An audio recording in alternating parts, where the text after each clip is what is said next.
Hey, what's up? Todd here, and today I want to ask you a very important trick question, and that's this. When it comes to meeting and dating women, is it better to fit in or to stand out? It's a 50-50 choice, but almost everybody gets it wrong over and over again to their detriment. I want to show you why this is, and also how getting this right can get you more dates, more sex, and more relationships. So let's get into that right now. In order to understand this paradox between fitting in and standing out, I think the easiest way is to use real life examples. And one of the best examples is an idea called peacocking. Peacocking basically means wearing outlandish clothing so that you can get more attention, so that maybe if the girl wants to open you, she has something to open you on. And the question is, does this work? And the answer is yes and no. Will it get you attention? Yes. Is it attention always positive? No. Is that a bad thing? Well, it depends. If you can handle the shit tests that come out of it, then maybe it's a good thing. If you can't handle them, then it's clearly a negative thing. However, with peacocking, even if you do it well, even if you do stand out in a positive way, even if you can handle the shit test, there is a problem that comes up, which is flaking, which is that the girl likes you in the moment, she gives you a number, and then later on, if you want to follow up on it, she gets really, really flaky. And the reason for that is she can't really picture you as someone she would date. You are that fun guy in a clownish suit, kind of, that she had a really good time with and in the moment was very attracted to, but her sense of reality, her sense of herself won't justify her dating someone like that. And her friends and family, even more so, would not see her dating someone like that. And so there's the emotional impact of standing out, which is positive if done well. And then there is the reality, the logical reality of fitting in, which does have its merits. And so the answer, does peacocking work, is it depends. In answer to this question, what I'd say is the ideal way to dress is a way that shows that you can fit in and be stylish, but you're adding a little flair, you're standing out a little bit. That's actually the ideal in this case. But this does really demonstrate that there are some benefits to standing out and some benefits to fitting in. The next example of fitting in versus standing out also relates to one of the biggest sticking points all guys have, period, which is how much game there should be in your game. So guys who have never learned game or are just starting out in game usually have very little actual sort of what I call high octane lines, high impact lines, polarizing lines, teases, whatever you want to call them.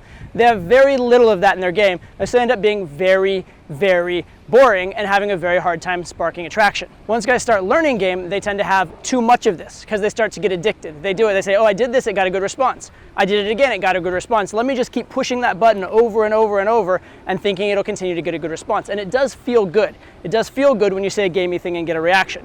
The problem is if you do it too much, or you do it at the exclusion of anything normal in your game, any of the get to know you stuff, any of the stuff that makes you seem like a real solid human being, you can start to come off like a cartoon, you can start to come off disingenuous or overly playerish, and then that doesn't work very well. And similar to with peacocking, the girl can't envision you as someone who she would actually date, and so you get a lot of flakes or a lot of resistance down the line. So on the one hand, being too much fitting in makes you very boring. On the other hand, standing out too much makes you sort of a clown in a way. And so again, it's this middle road of you want to fit in and stand out at the same time. Now in this case, there's another wrinkle, which is that usually you want to stand out a lot early on to get on her radar, but then you want to fit in more later on to be more normal. Because if you do it the other way, you're just going to get ignored. Another very common situation where this paradox of fitting in versus standing out is very important is when you are asked biographical questions. When she asks, where are you from? What do you do? How old are you? These kinds of things.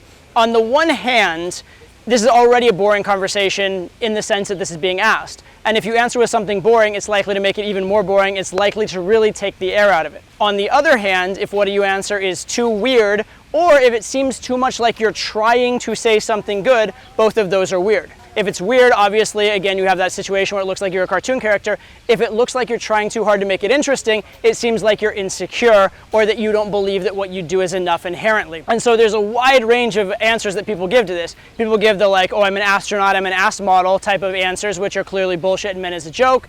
People sometimes just literally answer their career and give nothing else and the conversation goes flat. What you should probably do is somewhere in between. So give a slightly more interesting answer to what you do, maybe 15% more interesting than the boring normal chode would do, or possibly give your normal answer but tease a little bit and then give it so that you have the normal as well as something interesting that sparks the conversation. But you really do want to avoid going all one way or all the other way. Two more points here. First of all, you can see with this example how this dichotomy of fitting in versus standing out very often is similar to the dichotomy of value versus comfort in game. Do you want to give the high value answer but risk being try-hard, or do you want to give the high comfort answer that risks being boring? And this dichotomy comes up a lot, and it's actually kind of central to this issue of fitting in and standing out and which is more valuable.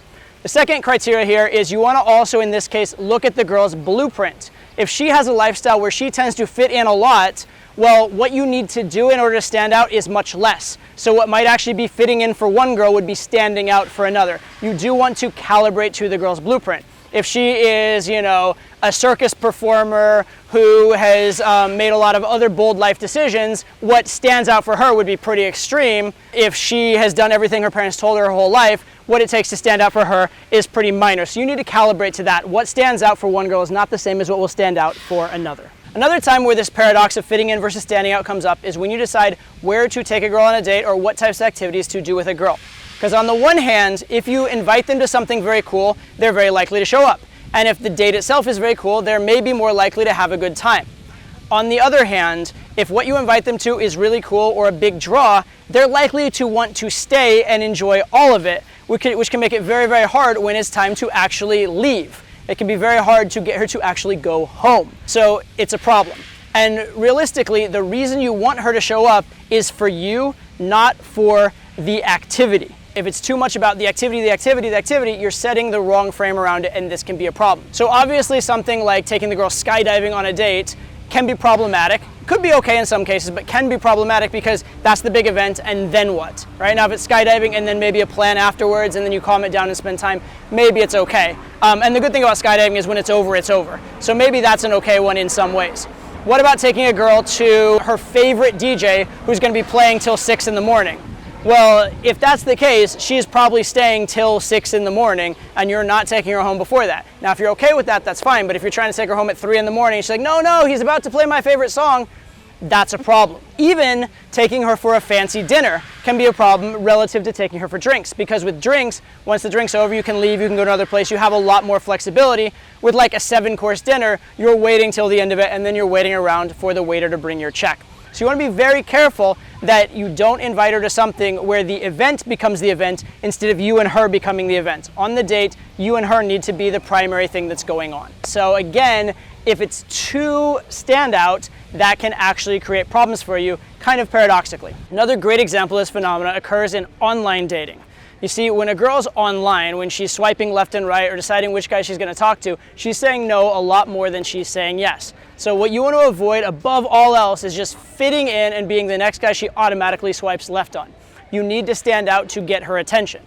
However, fast forward to once you've already stood out, got her attention, conversed with her, gotten a number, set up a date with her, at this point, you are her priority for the night. She set aside an entire evening, not for every guy online, but for just you.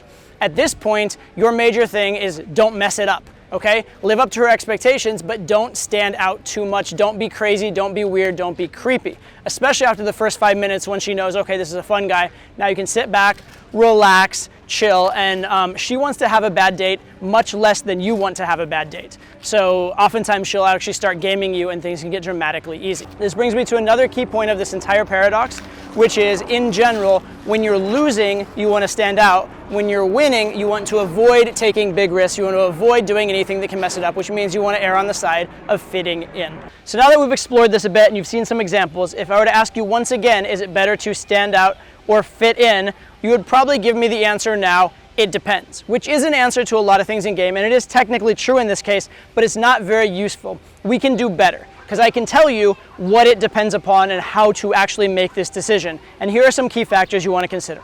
Factor number 1, tend to stand out for the girl and fit in for her friends, family, peer group, etc. The girl needs to be aroused. The girl needs to feel attraction. Her peer group needs to accept it. And she needs to feel, the girl herself needs to feel that her peer group is accepting it. So generally, more attraction material for the girl, more attraction material at the girl, more attraction material when you're one-on-one with the girl. When you're around the group, more fitting in, not being risky, being very, very safe. Polarize for the girl, depolarize for the friends and family. Point number 2, in general, you want to be more polarizing or stand out more early on in the interaction and fit in more or be less polarizing later on in the interaction, which, by the way, goes along with the other principle we discussed, which is that you want to be more polarizing when you're losing and less polarizing when you are winning. Why is this? Well, when you start out, you don't know her. She doesn't know you. Whether live or online, you need to get her attention. You need to be on her radar as a potential prospect.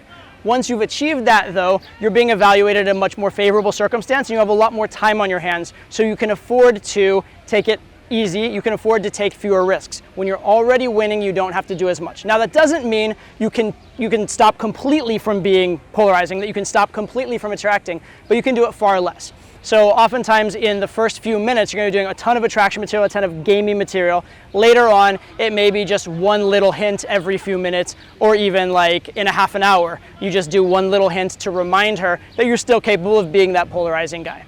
Third major point, you want to take into account the girl's blueprint. Now, this doesn't technically determine whether you want to be polarizing or not, standing out or fitting in at a particular moment, but what it determines is what qualifies as standing out. Because for some girls, what would be fitting in is actually standing out, and for other girls, what would typically be standing out actually is fitting in. So the same general model applies, but you do need to take into account how that model fits the girl you're in front of. If this girl has followed all the rules and does everything people expect her whole life, you shouldn't, in general, be as polarizing, because you don't need to be as polarizing to get her attention as you would with a girl who breaks a lot of rules, who kind of flies by the seat of her pants. So take into account the girl's blueprint, not in terms of knowing when to stand out or fit in, but in terms of knowing what stands out or fits in for that particular girl. And finally, to bring it full circle, remember at the start of this video I said most guys get this wrong even though it's a 50-50? Here's why that is true. Because typically the answer to this question for you is the opposite of what you're doing. If you tend to polarize a lot, the answer for you is fit in more. If you tend to fit in and be very boring, the answer for you is polarize more. So whatever you are naturally more uncomfortable with, whatever does not come as easily to you, is the direction you should be trying to move your game towards, because typically you do want a balance. Most guys are either way too boring or way too out there and clownish. It's very rare to meet a guy in the middle, which is why when you are in the middle, when you do have this right balance of fitting in and standing out, that's why you are in fact so attractive for women.